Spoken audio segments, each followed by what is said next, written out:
You know, there's a quiet that's peaceful, and then there's a quiet that's just loud. That's the only way I can describe it. An empty, roaring quiet. I learned the difference last Tuesday. It was my 65th birthday, and nobody called me. Not a soul. Not my son, David. Not my daughter, Sarah. The phone on the kitchen counter just sat there, black and silent, like a forgotten stone. I must have picked it up a dozen times, just to check for a dial tone. I thought, maybe the line's dead. But it wasn't. The only thing that was dead was the hope I'd started the day with. I woke up that morning, and the house felt bigger, emptier. My wife, Martha, God rest her soul, she's been gone 3 years now. She always made birthdays a big deal. She'd be up at dawn, making pancakes, singing off-key, and have the kids decorate the whole living room with cheap streamers. The noise was wonderful. Kids screaming, laughing, the dog barking at the balloons. It was chaos. Beautiful, perfect chaos. This year, all I heard was the ticking of the grandfather clock in the hall. Tick, tock. Each tick marking another minute that no one remembered. I made my coffee and sat by the window, watching cars go by, pretending I was just enjoying the morning. But really I was waiting, listening for the sound of a car pulling into the driveway, for the cheerful ring of the phone that would break the silence. Around noon, I started making excuses for them. Oh, David's probably swamped at the office, I told myself. He's a lawyer now, a real important man. And Sarah, she's got the 2 little ones, a handful, both of them. I know how it is. Your life isn't your own when they're that age. I get it, I really do.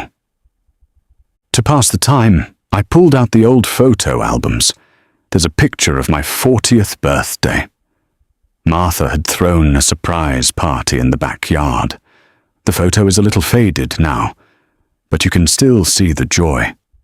I'm holding a little Sarah in my arms, and David is trying to stick his finger in the chocolate cake. I was so proud.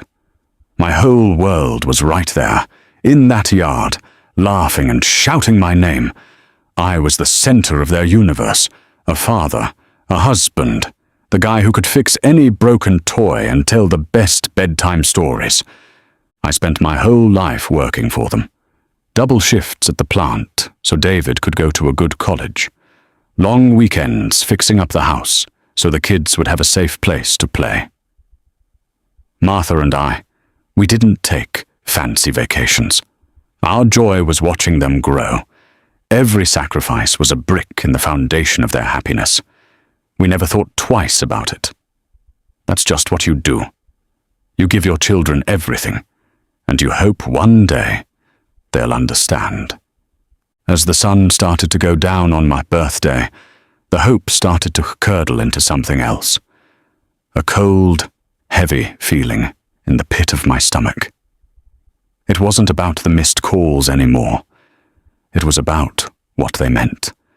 It was the crushing realization that maybe I'm not needed anymore. The foundation's built, the house is finished, and the builder can just go home. You become a memory, a name they mention on holidays. We should really call Dad, they probably say to each other. And then life, in all its beautiful chaos that I helped build, just gets in the way. The pain of it. It was sharp. It was a loneliness so deep it felt like I was drowning. I had given my entire life to these people, my heart and soul, and in return, I got silence, roaring, deafening silence. I looked at the man in the mirror and saw a stranger. Not a father, not a husband, just an old man in an empty house. I put on my coat and decided to just go for a walk. I didn't know where I was going. I just needed to be somewhere the silence wasn't so loud.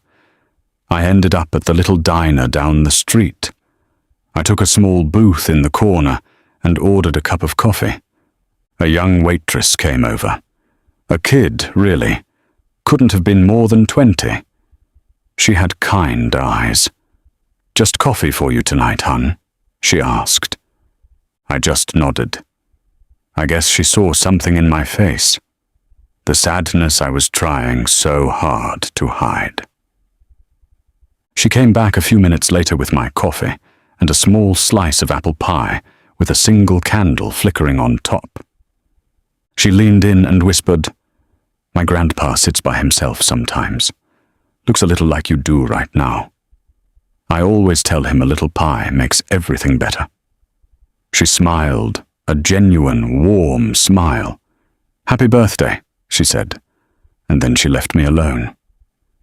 I sat there, in that sticky booth diner, looking at that one little candle, and I started to cry. Not for the calls I didn't get, but for the kindness I did. From a complete stranger. A young woman who had no reason to notice me, but did. She saw an old man drowning in the quiet, and she threw him a lifeline. It was just a piece of pie, but it felt like the whole world. It reminded me that even when you feel forgotten, there is still goodness out there. There is still connection. It might not come from where you expect it, but it's there. I went home that night, and the house didn't feel quite so empty. That one small act of kindness had pushed back the silence. It didn't fix the hurt. Not completely. But it lit a small candle in the darkness. I know my kids love me. I know they're just busy. But I hope one day they understand that time is the one thing we can't get back. And a simple phone call, it's not that simple. It's a message that says, "You're still here. You still matter."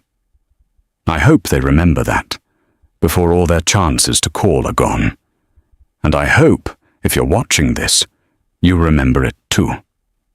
Don't wait. Make the call. You never know how loud the silence is on the other end of the line.